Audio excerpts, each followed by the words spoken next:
Ya, shalom saudara-saudara. Kemarin saya masih dapat satu pertanyaan dari seorang muslim. Pertanyaannya adalah, di mana di Alkitab Yesus mengatakan, "Akulah Tuhan dan sembahlah aku"?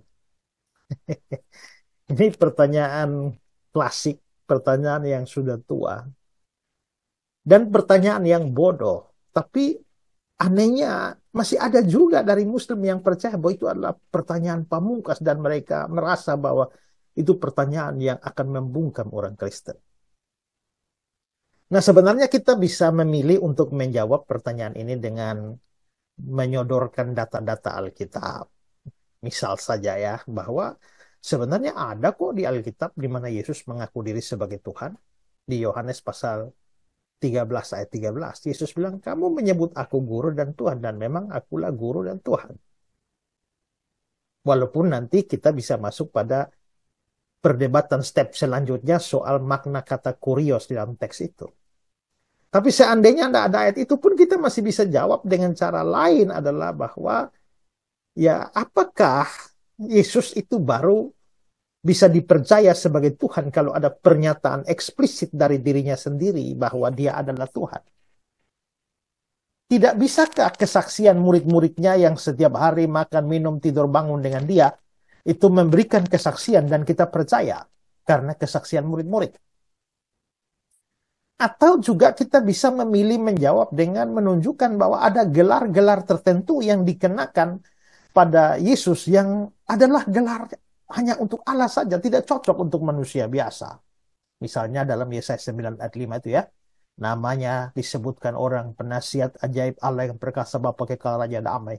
Mana ada manusia atau nabi layak menyandang gelar-gelar semacam itu? Disebut secara eksplisit Allah yang perkasa.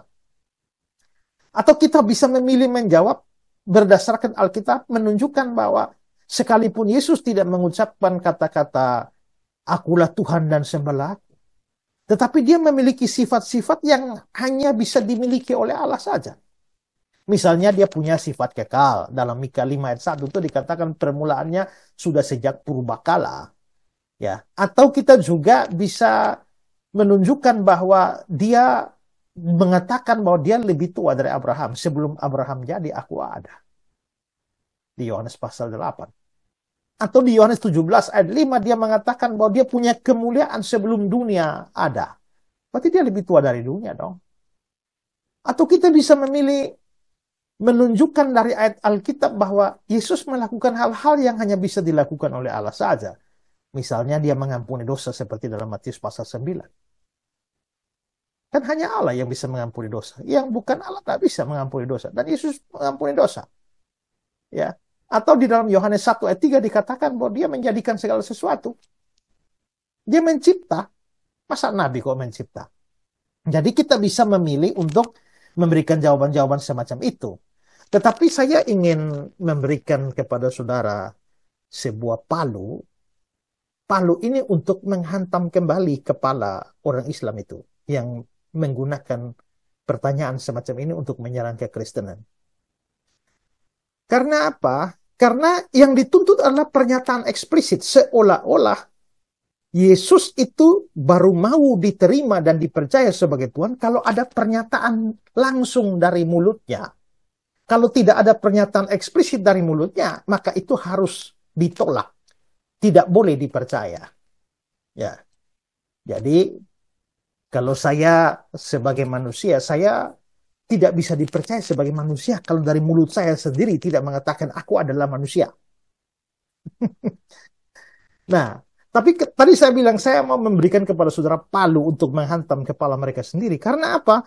Karena mereka sendiri itu ternyata membuat klaim-klaim atau klaim-klaim kepercayaan mereka yang tidak didasarkan pada pernyataan-pernyataan eksplisit. Tanya, ya, apakah Muslim percaya bahwa Muhammad adalah nabi terakhir, penutup dari para nabi, khatam an-nabiyyin? Kalau percaya, lalu tanya pada mereka, di mana Muhammad sendiri pernah berkata dengan kalimat eksplisit, aku adalah nabi terakhir, setelah aku tidak ada nabi lain lagi, sembahlah Allah karena aku utusannya yang terakhir. Ada tidak? Dia cari sampai mabok dan dunia kiamat juga dia tidak dapat. Kalau begitu, kenapa kalian bisa percaya bahwa Muhammad Nabi terakhir padahal dia tidak pernah mengatakan demikian? Atau tanya juga pada orang Islam, apakah kalian percaya bahwa Al-Quran itu adalah satu-satunya kitab yang benar dan tidak bisa salah? Karena mereka percaya demikian. Al-Quran adalah kitab paling benar, tidak bisa salah, wahyu terakhir dari Allah dan final. Kalau begitu tanya pada mereka, di mana ada pernyataan eksplisit bahwa Allah berkata kitab ini adalah satu-satunya kitab yang tidak bisa salah, satu-satunya sumber kebenaran, karena itu tolaklah semua kitab yang lain. Ada tidak? Tidak ada. Kalau tidak ada, kok kenapa kalian percaya demikian? Ya. Ketiga, Islam juga percaya bahwa agama mereka adalah satu-satunya agama yang benar. Lalu tanya kepada mereka, ya, di mana Allah berkata bahwa Islam adalah agama satu-satunya yang paling benar dan tolaklah semua agama?